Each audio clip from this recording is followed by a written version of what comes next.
Hello amigos, and welcome back to another video of Mulson, and in this one I'm talking about meditation specifically.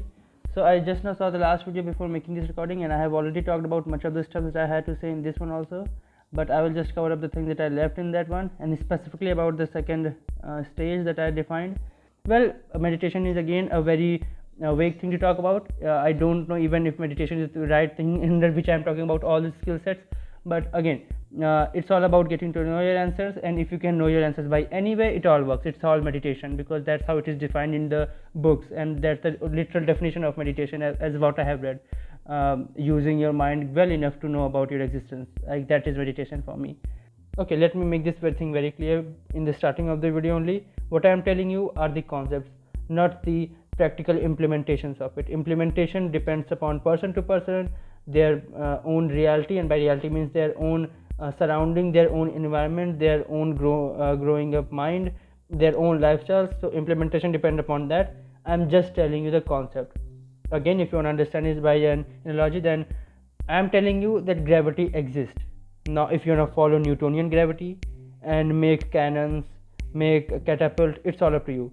If you want to follow general relativity and make satellites that don't have time delays, it's all up to you. What I'm telling you is that gravity exists. So don't completely rely on this. You'll have to understand on your own how general relativity works, how Newtonian physics of gravity works. What I'm telling you is gravity exists. So, and again, I'm trying my best to explain everything that I can, because even if someone is explaining you that what is general relativity, then they are not really explaining general relativity. They are just telling you their own ways by which they understood general relativity, and there are a lot of various ways, because there are a lot of various combinations, and there are a lot of various situations, and that on which these things depend upon. So again, listen to everyone, but don't follow anyone. Just get this core concept that gravity exists.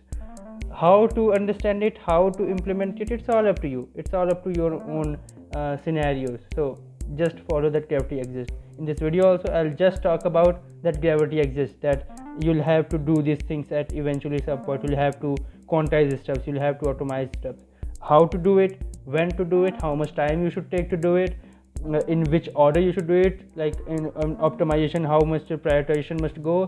It's all up to you. It's all up to your variables. So given that you have saw the last video properly, and you have properly done the steps required in that, like detaching your body and all, so it was, as I said, basically like preparation for doing meditation. It was not actually meditation. And given that I'm making this video after 1 year of analyzing and going through the various steps available in various ways of knowledge, be it from books, be it from videos, now I know where most people get stuck and why most people face problems. But again, I'm going to refer to my earlier things that I have made, so that I can kind of make a coherent source that I'm always talking about in various videos about having a coherent source. So if we go through my FDE, then the last one that I talked about and the one that I'm going to talk about now will only be relevant with respect to element 6 or spirituality. You'll only be able to be spiritual by the things that I'm talking about right now.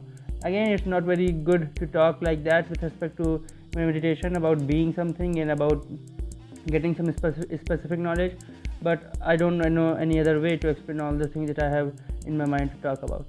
So in the last video, you just kind of prepared yourself to be able to do meditation, to be able to focus on stuff, and to be able to concentrate on stuff enough to break it, to understand it in its fundamental forms.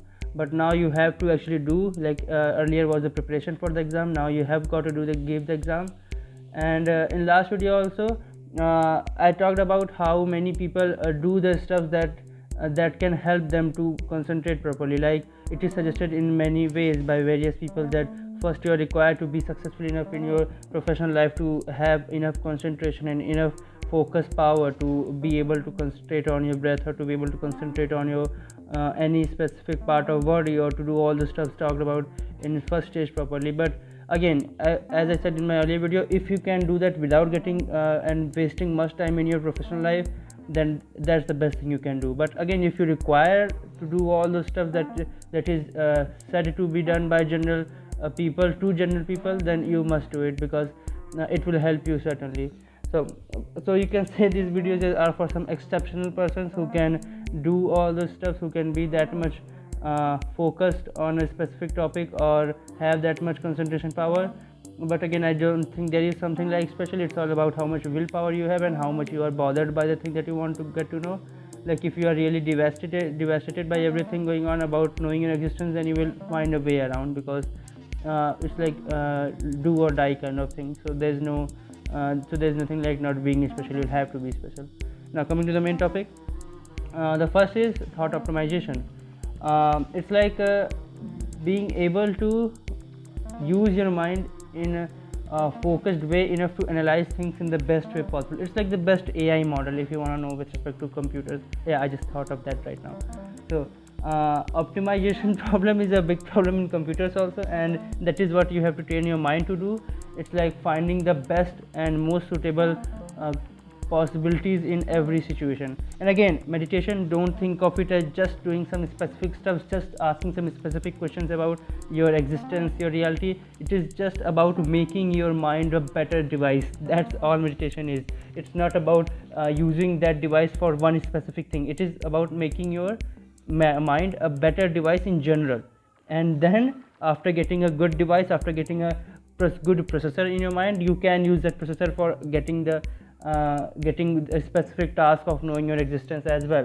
But it is all about getting your processor good enough that you can use it for any purpose you want, and literally any purpose, not just with knowing your existence. In your professionalism, you can use it a lot if you have good concentration power and all. So the first one is optimization. How you can do it?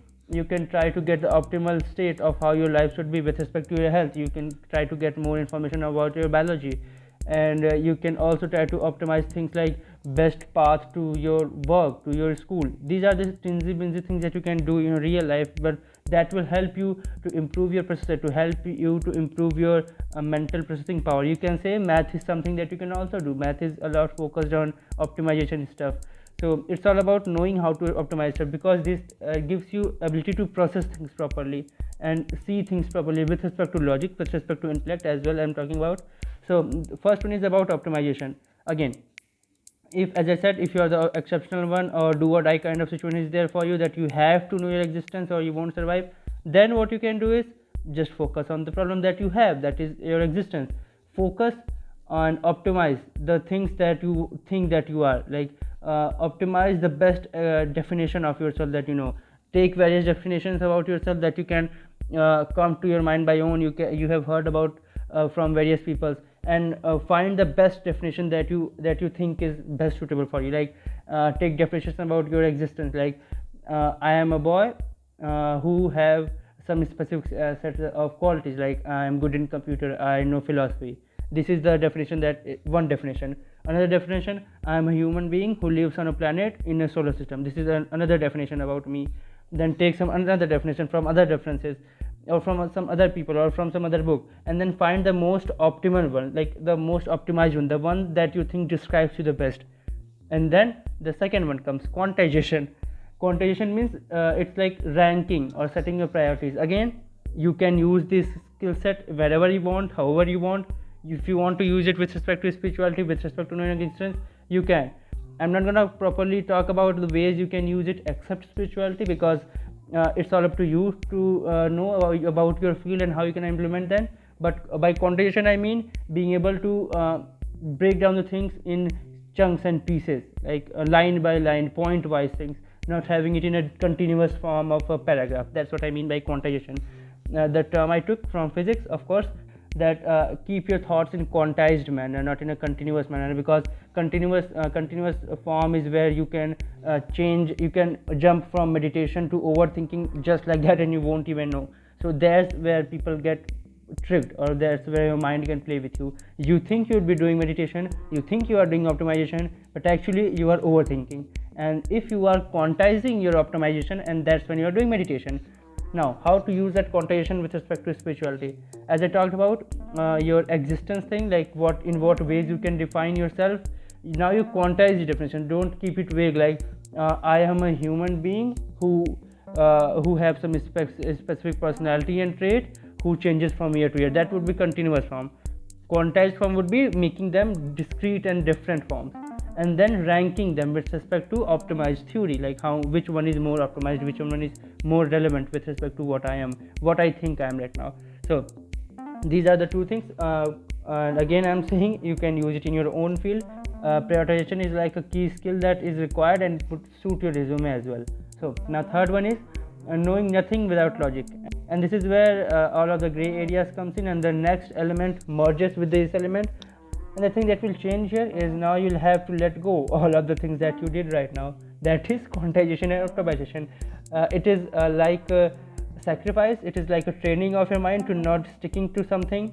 If you want to see it from a spiritual reference, then it is just about not being attached to something, not even your own intellect, not even your own ability of quantizing and optimizing things. So it is about that. But if you want to see it from some other reference, you can see it as some sacrifice of all you have made. It's all about your perspective at this moment. Until this time there would be a lot of clashes, I'm telling you. As I told in last videos, as you rank up with the stages, the amount of chaos that you can have mentally can like increase drastically. Like you can go from sane to insane to sane like very fastly. It's like it's not defined at all in which stage you will be sane at, specifically at this moment. And at this elements, at this steps, like the steps at which the two stages merge, like this third one, and in the last disconnecting your body, there will be a lot of chaos. If you want to know my experience, if you want to relate it with your life right now, so with respect to your professionalism, so you don't actually want money, you want happiness, you want peace and all this stuff. Like you won't eat money, you will eat something that can give you pleasure, and by that pleasure you will get happiness. So you actually want, you will by sure realize these things on your own when you will go to the finish step, optimization and quantization step. So this is what you will realize at that moment, that you don't really want money, you don't really want pleasures, you just want happiness. You are just looking for it in a way, in places that can give you it for every moment. So if we talk about this understanding the nature of nothingness and realizing the limit of logic, so this happens with you like in the professional world, and it is seen in various examples of various people who have been very successful with respect to their professions, that even after using their best of intellect, be it Einstein, be it Tesla, they have used their best of intellect, they have done the best they can at that moment, but still they died a miserable life and not being happy and peaceful at that moment, because again they were just using an intellect. They were nothing at that moment, even after being everything, because they were just using one aspect of their human aspect, that is intellect. So the third stage is about knowing nothing without logic, and this is first like the sentencing is quite wrong, because the first thing that you have to do is remove the logical part that you are doing, because if you will do the last two steps properly, you will automatically know that all of the optimization and quantization you have done are like stupid, straight away stupid. You are neither this body, you are neither a human being that lives on earth, you are neither set of personality. So you'll automatically kind of lose intellect, because you won't be finding the answers that you want to using intellect. So you'll have to give it up eventually, but it will be very hard, I'm telling you that. Specifically it was very hard for me, because intellect was all that I had at that moment. So after giving the intellect up, now you have to understand nothing. That is the you can read it right now, understanding nothing without logic. So you don't have logic, so you will understand everything without logic at this moment. So understanding nothing. So again, I'm just talking with respect to spirituality. You can take all these steps and apply to your real life, to your external existing world, and apply to the things that are in this world with respect to profession of yours. Like I can apply various concepts of this in my computer field, and it is really helpful to me in that also. Okay, so now you have to understand nothing without logic, because there is nothing left except nothing at this moment. Because if you have followed the steps, as I said, you will already know that there is nothing that you are. So it's like realizing the insignificance of intellect and all the stuff that you have done in this stage right now. But again, given that you already know that the villain dies in the movie, it's not like you don't fight with the villain, you do fight with it. Okay, I'm saying intellect is villain, but that's not true. So now for this realization, you'll have to understand even the nature of this nothingness that you have. You'll have to live with this no existence stage. It's like the end of spirituality, it's like the peak of spirituality. If you talk about with respect to my FD, after this the next elements of enlightenment and existence and all start. So I'll talk about that in some other video, and I'll try to keep it and introducing it in a form that makes sense after this video. So now here it comes the wisdom part, here comes the emotional part, and this is what next two stages are about, and that's why they are quite short but at very peak. So I'll talk about them in the next video. It's all about this. I know the last point is not that clear, because you will automatically understand and realize this once you did the first two steps very properly, because you'll be left with nothing, then you won't have any other options to enjoy and to work with. With that, I would like to end the video because there is nothing much to talk about. I will talk about the last element much more properly in the next video, because in that you'll properly get sense of the negation thing that I had to talk here. So that's all. Enjoy. Have a good day. Bye bye.